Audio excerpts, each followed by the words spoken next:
precioso de Jesus. Amém. Aleluia. Muito bem, agora você pode se assentar. Você, mamãe, feliz Dia das Mães, que Deus te abençoe, em nome de Jesus. Hoje, no final desse culto, eu quero pedir a sua atenção, você, mamãe especial, que você não vá embora rapidinho, não, porque nós vamos ter aqui um vídeo muito especial que o nosso Ministério Infantil preparou para abençoar a sua vida, mamãe, tá bom? Então, você, mamãe, no final aí, aguarde, porque nós temos um vídeo para abençoar você. Irmãos, antes ainda a gente abrir a palavra do Senhor, eu quero dar um recado para você. Você sabe que nós estamos em obras lá embaixo, e graças a Deus a gente pode dizer que agora nós estamos na metade, Sidney, mais ou menos? Eu acho que na metade. Nós estamos na metade para lá. Se você já observou lá embaixo, agora está praticável de você andar, dá para andar, está mais tranquilo. O piso já vai de vento e popa e está quase encaminhado. Então, nesse mês de maio, nossa expectativa é já finalizar essa parte toda do piso, para que agora no mês de junho, se Deus permitir, a gente já comece a levantar as nossas salas. Você já sabe, vai funcionar naquele sistema drywall, então é mais rápido do que alvenaria, tijolo, essa coisa toda. Então a nossa expectativa é que o mês de junho consiga abarcar todo esse processo de levantar salas, dividir tudo ali, para a gente já ir para os finalmente de acabamento, organização das salas, se Deus quiser. Então a nossa expectativa é que mês de junho e julho seja o nosso aí grande desfecho dessa caminhada toda, tá bom? Então peço a você um pouquinho mais da sua paciência. Eu sei que está bem empoeirado, a nossa igreja está mais cinza do que já é, né? A gente gosta da igreja cinza, é verdade, mas agora nós levamos isso assim muito a sério, e a gente está cinzentando tudo com os pés, com tudo, e está uma coisa linda do cinza aí, mas vai acabar. E quando acabar vai ficar bom demais, tá bom? Vai ficar muito, muito bacana. Se Deus quiser, vai abençoar demais a sua vida. Ponto. Dito isso, quero convidar você a abrir sua Bíblia comigo em João, capítulo de número 13, versículo de número 12. João 13, versículo de número 12.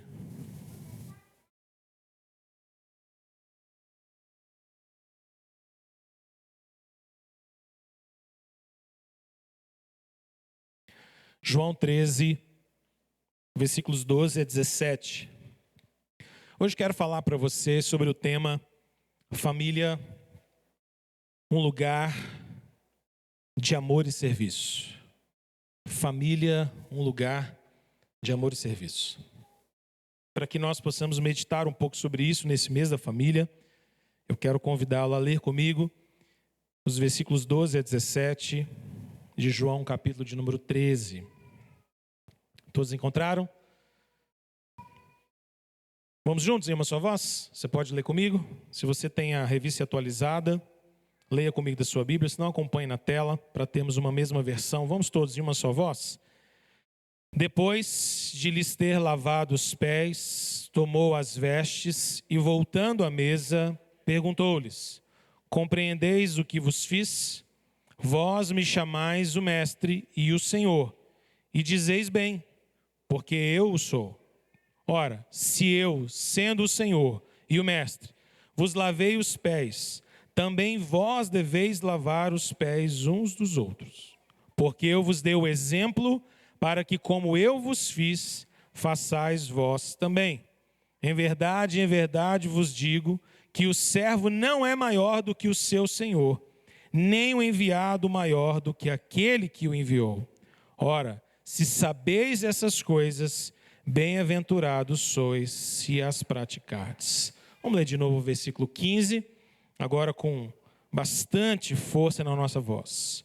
Porque eu vos dei o exemplo para que, como eu vos fiz, façais vós também. Feche seus olhos mais um pouquinho, vamos orar.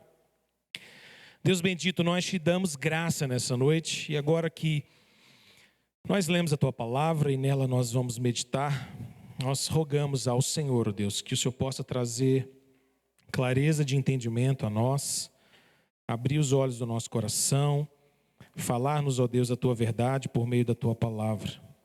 Ó Deus, nós viemos aqui te ouvir e pedimos ao Senhor que por meio da tua palavra, o Senhor fale a cada um de nós, de maneira poderosa, de maneira simples e de maneira transformadora. Em nome de Jesus. Amém. Eu quero começar essa reflexão na palavra nessa noite tentando trazer a você um dilema que nós vivemos. Uma pesquisa que foi feita alguns anos atrás por dois pesquisadores chamados Andrew Smiler e Jennifer Schumacher, numa pesquisa entre 1960 e 2008 sobre as músicas que nós cantamos. Eles chegaram à conclusão de que 71% de todas as músicas faziam referência a algum tipo de relacionamento amoroso. Isso quer dizer que nas canções entre 1960 até 2008, pelo menos, se você pegasse 10 músicas, 7 delas seriam sobre amor, sobre relacionamentos amorosos. Eu fico pensando, se essa pesquisa tivesse feita no Brasil, com o nosso breganejo, ia dar 100%. Aí é só um chute. O que essa pesquisa revela para nós é que, de alguma maneira, nós somos uma geração obcecada por amor. Nós somos uma geração obcecada por um tipo de amor. Um amor romântico. Um amor que supostamente geraria uma completude para nós. As nossas músicas falam sobre isso. A nossa poesia popular fala sobre isso. O nosso cinema fala sobre isso. As séries de TV, as novelas, toda a cultura, de alguma maneira, como que clama e anseia por uma realização amorosa, por uma espécie de experiência quase de uma consumação, uma apoteose, uma plenitude em que eu me sinto de fato amado e experimento algo que vai preencher meu coração. É curioso que boa parte daquilo que nós chamamos, por exemplo, de filmes românticos, na verdade, quase sempre colocam diante de nós um tipo de amor obcecado, um amor quase incontrolável, um amor proibido, um amor que é mesclado com, talvez, nuances de adultério, de rompimento com as regras e com os padrões. Ou seja, parece que a nossa cultura fala muito sobre amor, mas sobre um tipo muito específico de amor. Nossa cultura, de alguma maneira, está obcecada por esse desejo de amar e ser amado, mas de uma maneira contraditória, paradoxal.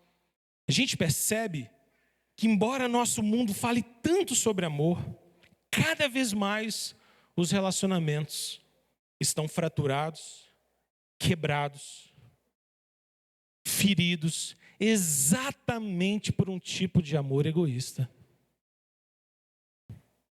Assusta, por exemplo, as estatísticas de como os divórcios aumentam no mundo, não apenas entre ímpios, mesmo entre crentes. Como casamentos são desfeitos por motivos os mais sem sentido. Como, por exemplo, nós temos tornado quase comum e estabelecido como regra a ideia de que se duas pessoas não estão se sentindo plenamente felizes e elas não conseguiram se encaixar, isso é motivo suficiente para divórcio. Quando a Bíblia diz, por exemplo, que aquilo que Deus ajuntou, o homem jamais deveria separar. Parece que, de alguma maneira, a gente está criando um anexo da Bíblia. Um adendo, um apêndice, assim. Perceba que, de alguma maneira, embora a nossa cultura fale tanto sobre amor, parece que falta amor. Parece que amor é exatamente o que falta. Ou pelo menos um tipo muito específico de amor parece não ser encontrado com muita frequência. Sabe que tipo é esse? Um amor sacrificial. Um amor de entrega. Um amor abnegado. Um amor disposto a sofrer o dano. Um amor que não é cheio de soberba. Um amor que não é manipulador. Um amor servil. Um amor dócil. Um amor de quem se coloca a serviço do outro e não como dominador do outro. Esse tipo de amor, de fato, parece faltar no nosso tempo. Pois exatamente sobre isso que esse texto está falando. Não exatamente sobre relacionamentos e casamentos, mas sobre um tipo de amor que falta a nós hoje. Se você se lembra do contexto desse texto que nós lemos hoje? Ele começa quando, a partir do capítulo 12 do Evangelho de João, Jesus começa a falar mais intimamente com os seus discípulos. Até o capítulo 11, até o final do capítulo 11, João nos narra o Evangelho, ou nos narra a vida de Jesus de uma maneira mais ampla, seu ministério às multidões, a várias pessoas, mas agora, no capítulo 12, 13 em diante, Jesus fala para o círculo íntimo, e Jesus está conduzindo os seus discípulos a compreenderem toda a dimensão da sua própria morte, da sua própria cruz. Quando nós chegamos no capítulo 13, nós encontramos aquela cena bastante conhecida. Olha na sua Bíblia comigo, por favor, no versículo 1 do capítulo 13.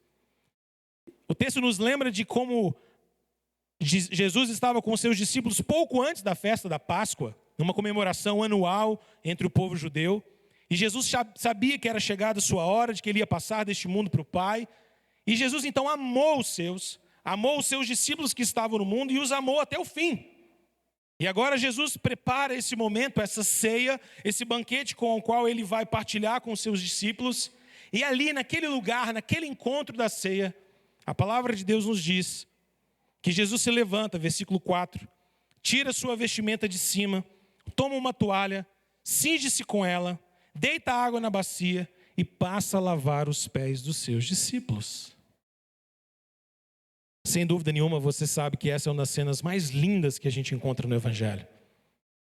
Uma cena carregada de significado tão profundo, porque aqui nós encontramos Jesus ensinando aos seus discípulos que caminhar com Jesus, que viver com Jesus, que amar Jesus vai envolver serviço, entrega, humildade, que tudo isso deveria fazer parte da vida de cada discípulo.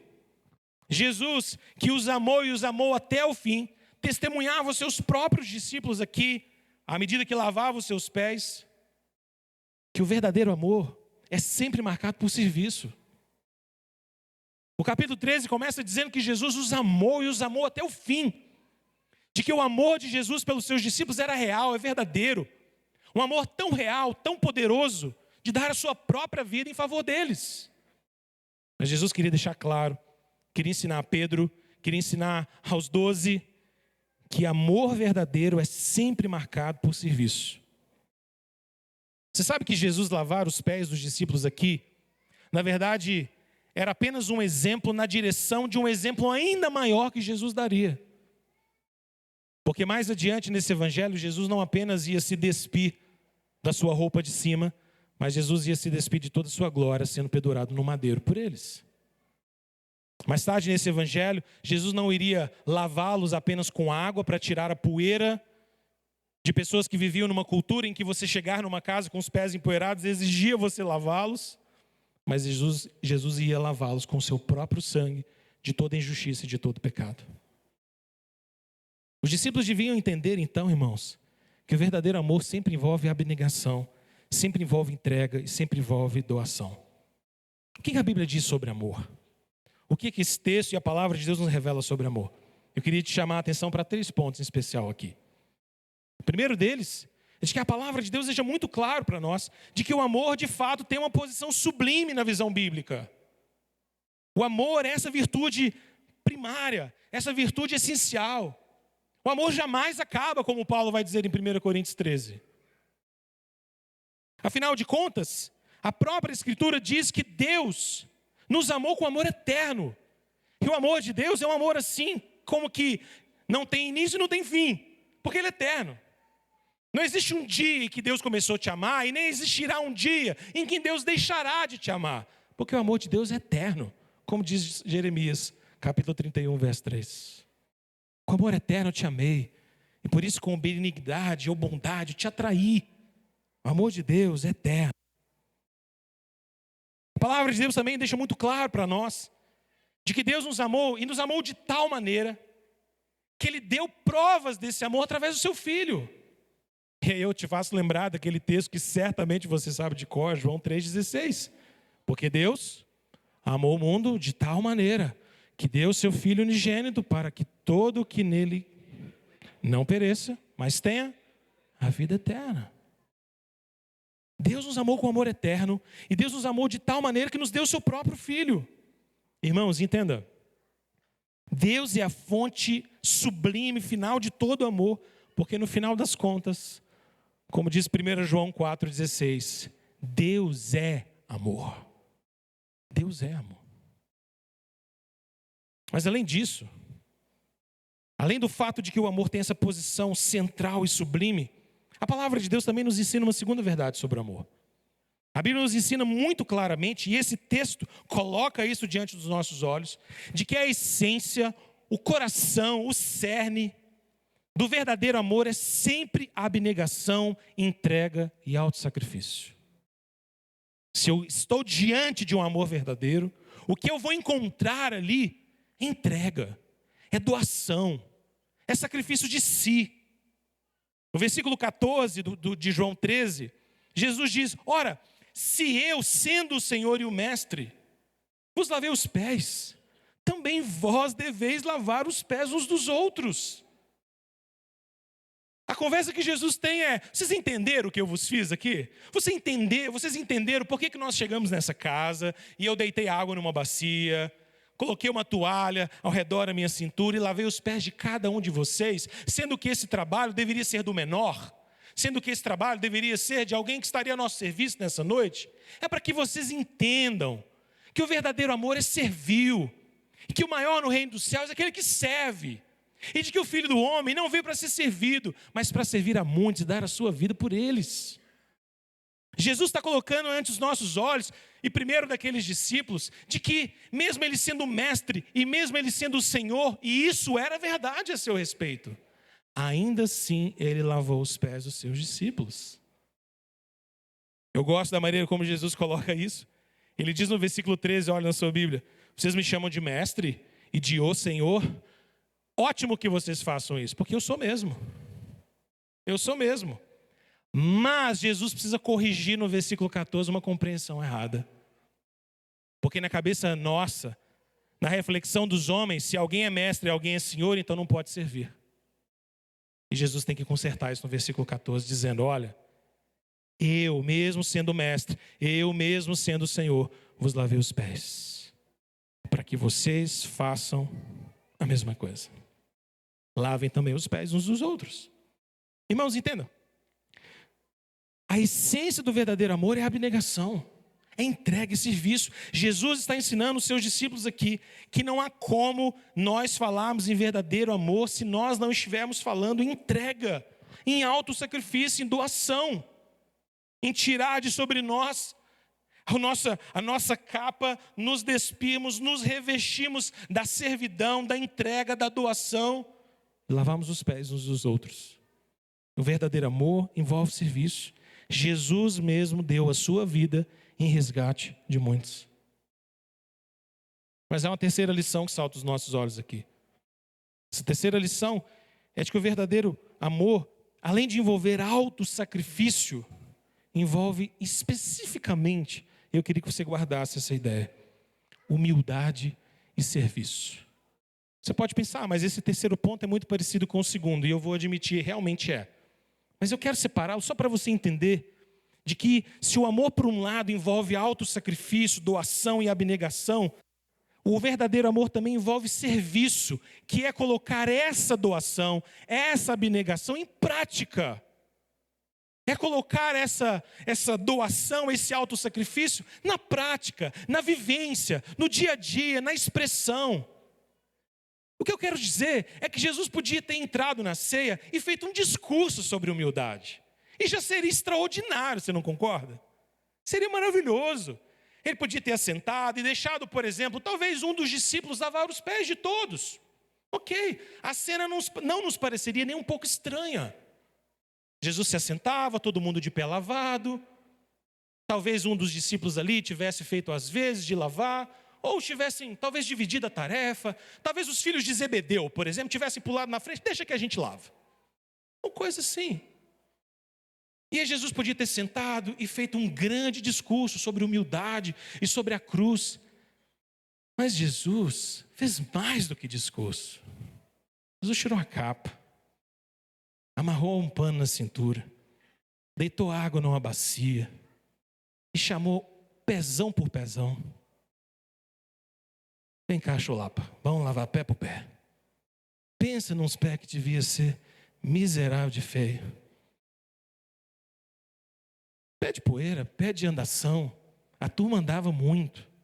Cafarnaum, depois vai para Galileia, depois volta para Judéia. Pé cansado. Pé de muito rolê. Pé por pé. Pé por pé. Acho que você entendeu o ponto. O verdadeiro amor envolve humildade. Jesus deixa claro isso no versículo 15 e 16. Esse é um dos poucos momentos nos evangelhos em que a gente tem Jesus fazendo algo e explicando muito claramente a aplicação direta dele. Jesus fez isso em alguns momentos e só com o seu círculo íntimo de discípulos normalmente. E aqui ele faz isso. Olha comigo de novo na sua Bíblia, versos 15 e 16. Porque eu vos dei o exemplo. Para que eu estou dando um exemplo para vocês? Para que como eu fiz, como eu acabei de fazer, façais vós também. Jesus está dizendo, é muito claro o que Jesus está dizendo, não é? Olha, eu acabei de lavar o pé de vocês, eu dei exemplo. Para que eu dei esse exemplo? Não é para vocês fazerem muita reflexão, não. É só para fazer igual. Ponham em prática. Em verdade vos digo que o servo não é maior do que o seu senhor, nem o enviado maior do que aquele que o enviou. Então, em terceiro lugar, eu queria que você guardasse isso. O verdadeiro amor envolve humildade e serviço na prática. Na prática. Jesus está deixando claro para os seus discípulos aqui, irmãos, que assim como eles também deveriam assumir uma vida de servos. De servos. Agora, eu gosto sempre de pensar, e é uma pergunta que sempre é intrigante.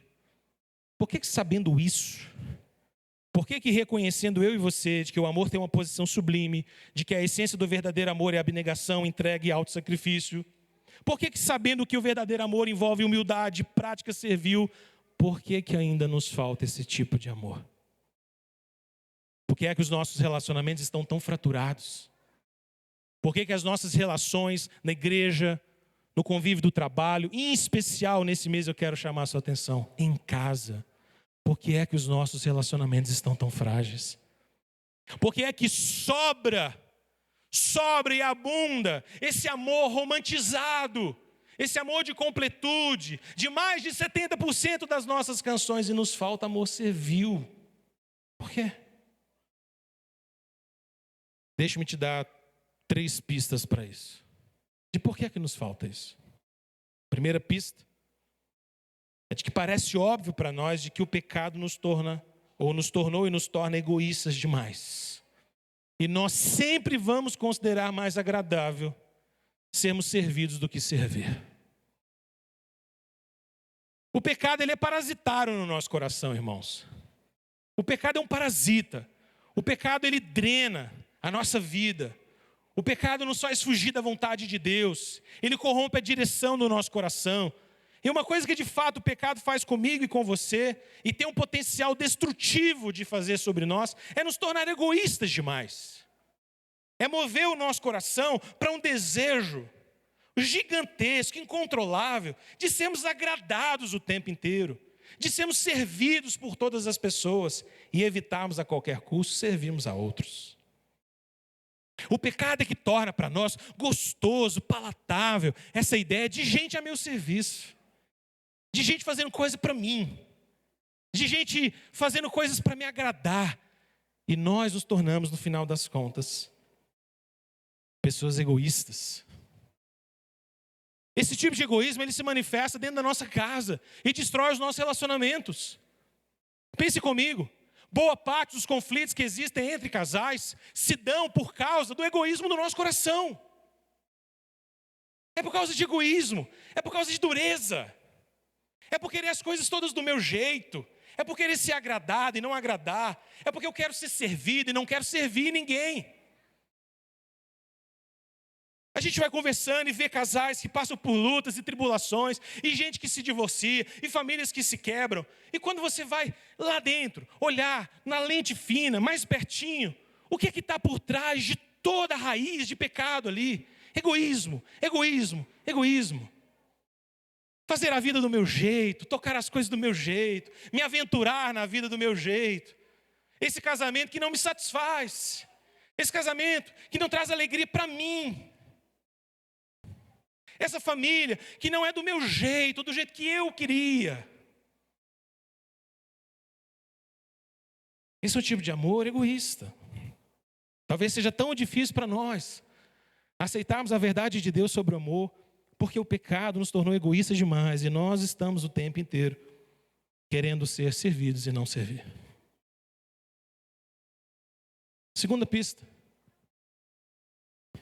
é de que no final das contas esse egoísmo todo nos leva a uma visão distorcida de amor.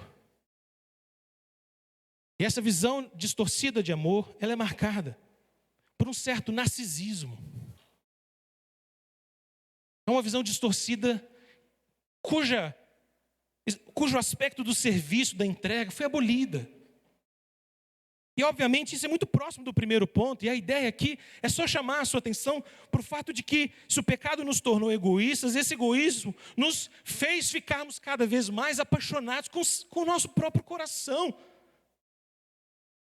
No final das contas, esse aspecto narcisista em nós, essa paixão pelo espelho, essa é a paixão por mim, pelo meu jeito, pela minha satisfação, pela minha plenitude. Eu quero a vida para mim. Eu não quero partilhar minha vida com ninguém. E se for para partilhar com alguém, eu só vou partilhar com alguém que esteja disposto a viver a vida dele para mim. Aí eu topo. Porque se não for para viver a minha vida, os meus sabores, os meus gostos, eu não quero.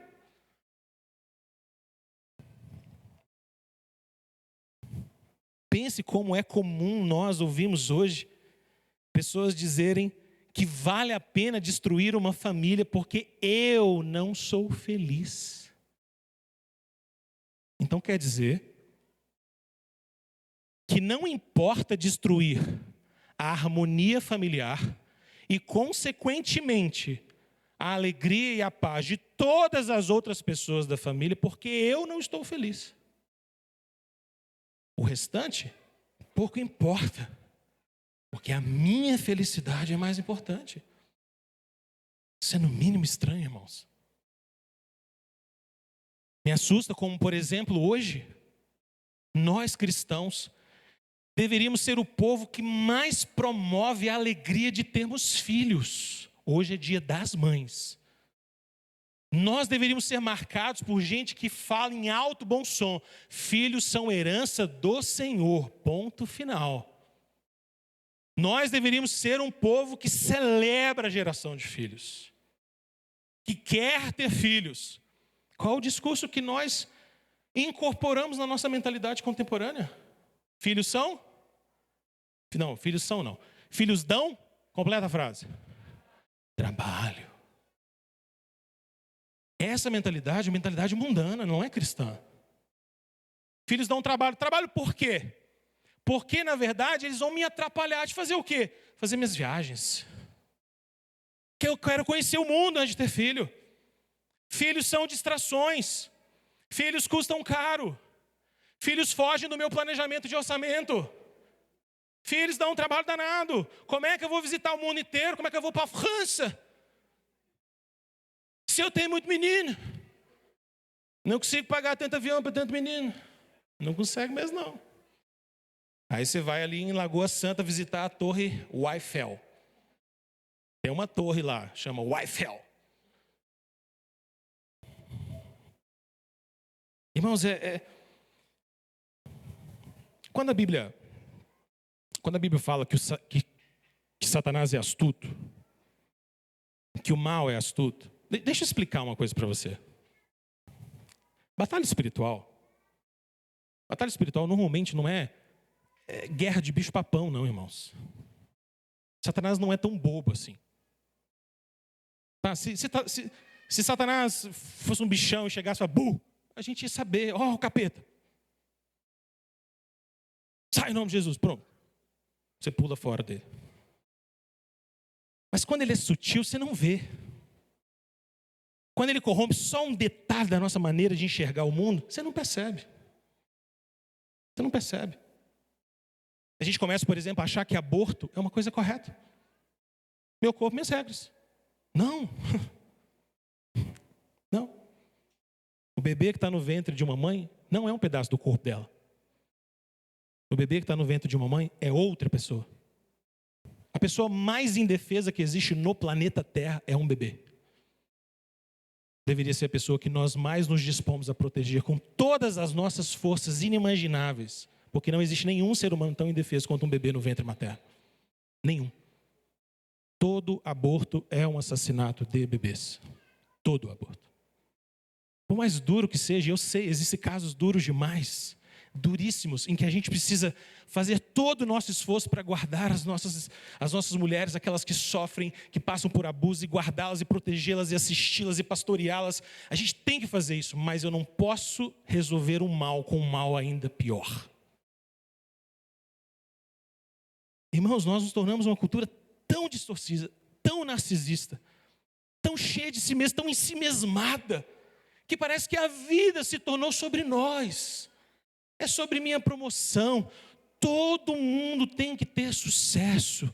Todo mundo tem que ser feliz. Onde que está o serviço? Onde que está a entrega? Terceira pista é de que a gente não obedece essas orientações bíblicas e a visão de Deus sobre o amor. Porque quando a gente pensa sobre amor, nós estamos de alguma maneira ansiando por uma experiência de amor, de felicidade familiar e plenitude, mas que venha fácil e que nunca envolve serviço. Uma das coisas mais maldosas que eu acho que a gente pode dizer para alguém é aquela frase que a gente gosta muito de usar: mas para você isso é fácil. Deixa eu ver essa aí. Mas para você é fácil. A gente vê, por exemplo, uma mãe extraordinária que faz das tripas coração para deixar os meninos tudo bonitinho. E aí alguém chega para ela e fala assim: mas para você é fácil. Seus meninos são tão bonzinhos. Você não sabe de nada. A turma é intensa. A turma é bonitinha na igreja, mas em casa a turma é mais intensa do que o normal. Parece que a gente quer ter uma foto de família bonita, mas a gente não quer ter o trabalho para desenvolver essa família bonita. A gente quer bodas de 25 anos de casamento, mas a gente não quer suor e lágrimas do que é manter um casamento durante 25 anos. A gente quer ter filhos formando na faculdade, casando na vida adulta e celebrar momentos felizes. Será que a gente quer educá-los mesmo? A gente quer filhos que caminham na admoestação, no ensino do Senhor, mas será que nós estamos dispostos a discipular os nossos filhos? A discipliná-los no Senhor? Deixa-me dizer uma coisa para você. Às vezes nós estamos dispostos a igrejar os nossos filhos, mas não pastoreá-los. Às vezes os nossos filhos se desviam do Senhor. Quando entram na juventude, a gente pensa: Deus, o que aconteceu? Eu ensinei os meninos no caminho do Senhor, não levei eles para a igreja. Cuidado, irmão. Talvez você igrejou seus filhos, mas você nunca pregou o evangelho para eles. Igrejar é uma coisa, discipular é outra. A minha geração foi uma geração em que eu ouvia demais a ideia de que os meninos têm que estar tudo na igreja. Não, os meninos não têm que estar só na igreja, não. Porque tem um monte de menino na igreja que não quer o Jesus da igreja. Mais importante do que estar na igreja é ter Jesus no coração. Se não tiver conversão, pode estar na igreja, pode estar fora da igreja. Se não tiver conversão, nada feito. Mais importante do que igrejar é discipular, e isso envolve amor sacrificial. Eu quero um casamento sólido, um casamento que a gente faz culto no lar, em que a gente conversa das coisas de Deus. O que você está fazendo a esse respeito? E o dia que abriu a Bíblia, gente, que leu, que ministrou. Eu quero casamento puro. O que é que você está fazendo para manter o seu namoro puro? Nós deixamos essa mentalidade egoísta tomar nosso coração. Falando com a juventude esses dias, nós incorporamos uma ideia errada, até mesmo de namoro. Já viu o tipo de namoro que a gente permite hoje para os nossos filhos? Não, é coisa de crente, não, irmãos. Você pode fazer tudo no namoro, tudo. Só não pode engravidar, que aí dá problema. O resto, pode fazer. Depois casa, e a gente vê como é que vai pagar essa fatura aí. Pode qualquer coisa. Filho de crente, que namora com uma, que namora com outro, que namora com outro, que namora com outro. Misericórdia, você vai casar, você já passou por quantas experiências emocionais, afetivas? Quantas você já deu uma bitoquinha? Ou mais do que a bitoquinha, misericórdia. Você casa com toda essa carga, porque a gente foi incorporando uma mentalidade perversa, mundana, de amor. Ô pai, eu tenho que namorar porque as coisas do coração a gente não controla. Controla? Ah, controla sim. Segura aí, meu filho. Segura o facho. Como dizia a mamãe. Segura o facho. Jovens, obcecados por serem amados. Querido, querida, você é jovem. Você está ansiando se encontrar um amor na sua vida? Não se entregue a paixões dessa vida, em nome de Jesus. Guarda sua pureza, guarda sua castidade. Guarda seu corpo, em nome de Jesus. Espere em Deus. Um amor romântico não é tudo que você precisa. Se você for casar, você precisa casar com gente de Deus. A gente relativizou isso também. Ah, a gente pode casar. Pode casar com quem não é crente também. Não pode, não. 1 Coríntios capítulo 7. Se você fosse casar, case-se no Senhor. Isso é mandamento. Crente não pode casar com ímpio. Ponto final. Ah, mas talvez ele se converta. Fulano me contou um testemunho de alguém que se converteu. Se você conhece uma companhia aérea que a cada 100 aviões, um cai, você vai voar? Vou ou não? Responda para mim. A cada 100 aviões, sempre um cai. Você voa?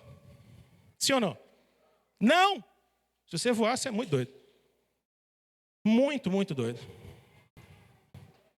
Não pegue exemplos daquilo que Deus consertou para justificar práticas que são erradas. Se alguém casou em julgo desigual, mas Deus transformou o coração, glória a Deus, o Senhor é misericordioso. Mas isso não é regra. Isso não é regra. Eu podia fazer uma lista aqui, irmãos, mas o tempo está correndo. Nós ansiamos por uma experiência de amor, de felicidade familiar, de plenitude. Mas cadê o serviço? Cadê a entrega? Pastorear a família dá trabalho, gente. Pastorear a família dá trabalho.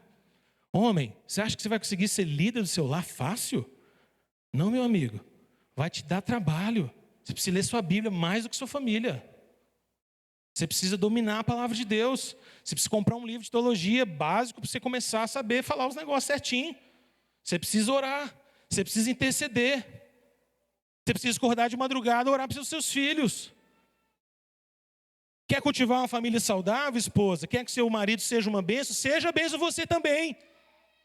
Chama ele para estar com o Senhor. Chama ele para a vida de oração. Interceda por ele. Deixa um versículo lá.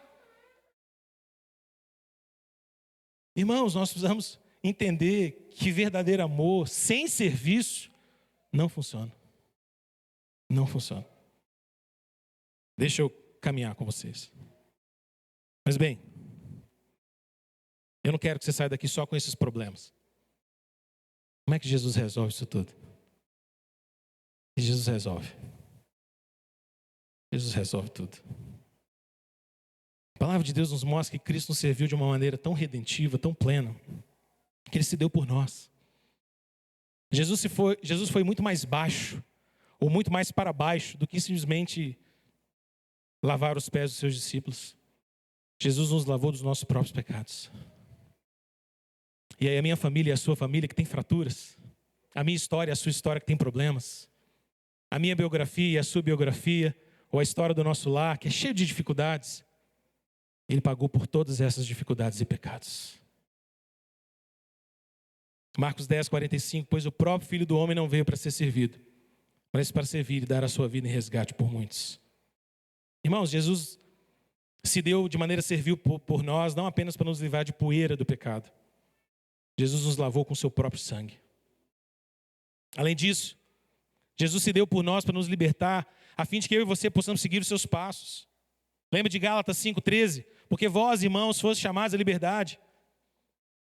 Porém, não useis a liberdade para dar ocasião à carne, sede antes servos uns dos outros pelo amor. Ou 1 João 3,16, nisso conhecemos o amor que Cristo deu a sua vida por nós e devemos dar a nossa vida pelos irmãos. O que agrada a Deus, irmãos, é uma fé que atua pelo amor. A nossa fé precisa ser operosa, o nosso amor deve ser sacrificial, porque aquele que morreu por nós de maneira sacrificial. Jesus morreu por você e por mim para nos livrar do nosso próprio pecado, da obstinação do nosso coração, do nosso egoísmo. O meu egoísmo e o seu egoísmo foi cravado na cruz. Então vivamos nós em novidade de vida em nome do Senhor. Vamos deixar o pecado para trás, deixar o egoísmo cravado na cruz, viver uma vida de entrega, de serviço, servir na minha casa, servir no meu lar. Porque em Cristo Jesus, eu e você podemos entender que o nosso papel na nossa família envolve doar, muito mais do que receber. Não é sobre receber, é sobre doar. Quando eu chego em casa, no final de um expediente de trabalho, eu chego em casa para me doar, para me entregar. Se eu tenho filhos pequenos, eu vou arrancar força, eu vou sentar no chão, eu vou brincar com eles, eu vou ter tempo de qualidade, eu vou gerar uma atmosfera de graça, de amor, de perdão, no meio da minha família, de paz. Eu oro, eu trago a palavra de Deus. Irmãos, doar muito mais do que receber. Doar. Como nós precisamos disso? Entrega, abnegação.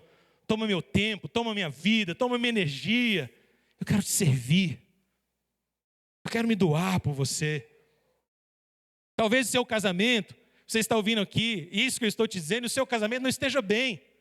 E talvez não esteja bem porque está faltando doação, está faltando entrega, está faltando autossacrifício, está faltando você chegar em casa e dizer, meu bem, esquece tudo que eu te falei.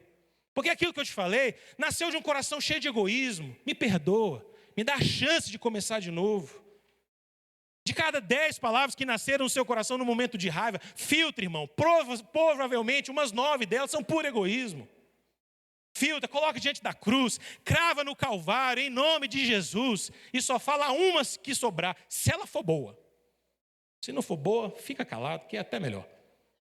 E só ora, fala, Senhor, tem misericórdia, os trem que eu penso, em nome de Jesus, amém. Pai, graça, doação. Em Cristo Jesus, nós compreendemos que a nossa liderança como pais é liderança de servos. Irmãos, se você é pai como eu, a autoridade de pai não é ser bravo, a autoridade de pai não é dar couro, a autoridade de pai não é bater em filho. A gente lê isso na Escritura, que a gente tem que usar a vara, a gente pensa que usar a vara usa a violência.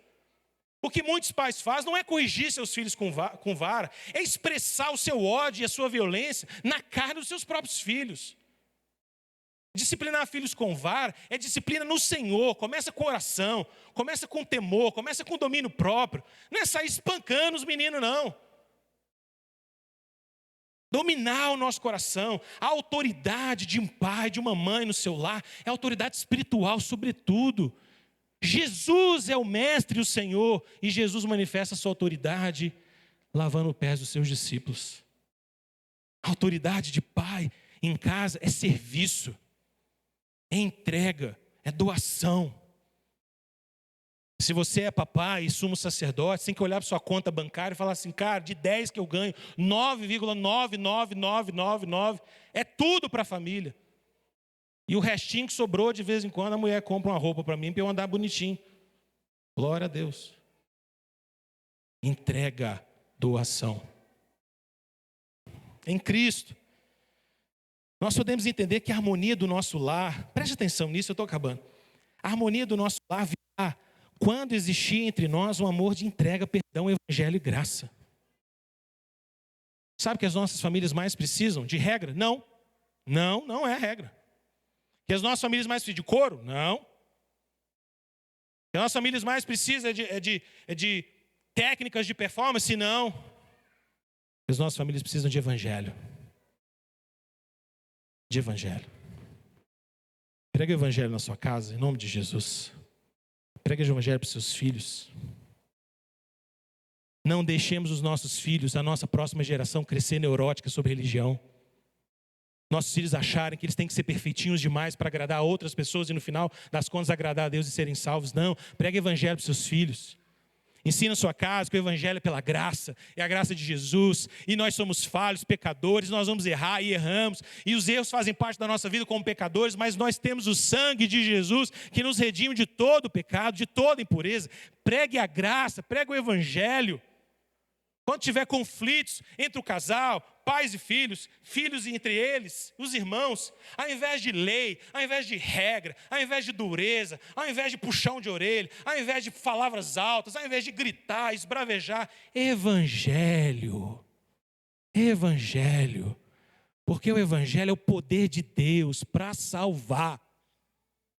É pelo evangelho que Deus salva, sara, cura, conserta. Um casal que está em conflito não precisa de técnica para manter casamento junto, precisa de evangelho, perdão, consciência do meu próprio pecado, das minhas falhas, disposição de andar mais, de amar mais, de se doar mais, de se entregar mais. Irmãos, prega o evangelho todos os dias no seu lar. Resolva seus conflitos pelo evangelho. Porque o que os nossos lares mais precisam é da graça de Deus. Em nome de Jesus. Vamos orar? Quero chamar nosso ministério de louvor. Pedir a você, feche seus olhos, ore pela sua família. Todo mundo aqui tem uma família bonita. Todo mundo tem uma foto legal. Mas todo mundo tem dilema. Tem conflitos, tem dores. Tem atritos, feridas. Peça ao Senhor graça. Peça ao Senhor pela beleza do evangelho. Peça ao Senhor que Ele molde o nosso coração, que Ele nos arranque do egoísmo, desse narcisismo obcecado que às vezes nós nos rendemos a Ele, em nome de Jesus. Queria convidar você a ficar em pé, orar pela sua família agora, orar pela sua casa.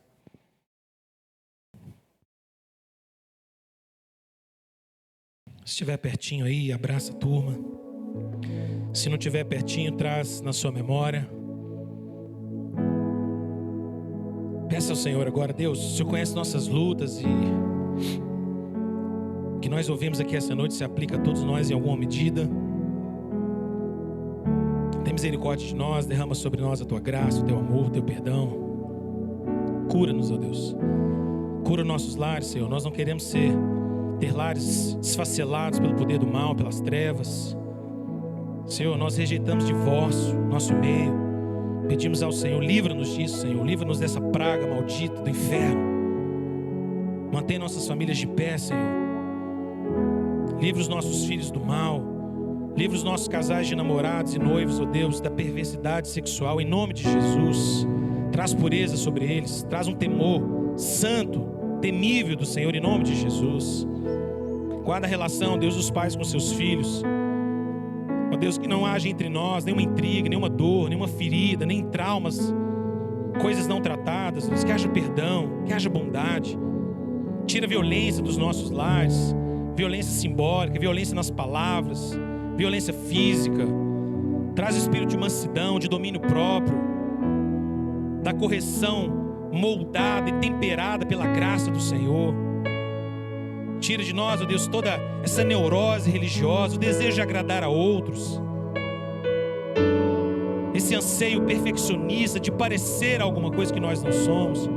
Ajuda-nos, ó Deus, a aceitar nossa fraqueza, nossas limitações, nossa vulnerabilidade, nossa plena necessidade do Senhor, da Tua graça. Ó Deus, todas as nossas famílias aqui são vasos tão bonitos, mas que quando a gente deita água neles, aparece uma gotinha ali e acolá, porque existem algumas fraturas em nós, mesmo quando a gente não quer. É o pecado que faz isso, Deus. Mas o Senhor nos faz vasos novos. O Senhor pode fazer novas todas as coisas e faz de fato e de verdade. Cura, Senhor. Restaura, Deus, em nome de Jesus. Derrama a Tua graça sobre nós. Derrama do teu Santo Espírito sobre nós. Nos livra da mentalidade do mundo, Senhor. Para a gente celebrar a família. Famílias lindas, famílias que crescem. Filhos como herança do Senhor. Flechas nas mãos do guerreiro. Relacionamentos sarados. Cura, perdão. Que quando houver falha, ó Deus, a graça possa superabundar onde abundou o pecado, Senhor. Em nome de Jesus, graça. Dá-nos graça. Dá-nos evangelho, Senhor. No nome precioso de Jesus nós oramos, clamamos ao Senhor, Pai. Amém, amém, aleluia. Vamos cantar, vamos celebrar o nome do nosso Deus.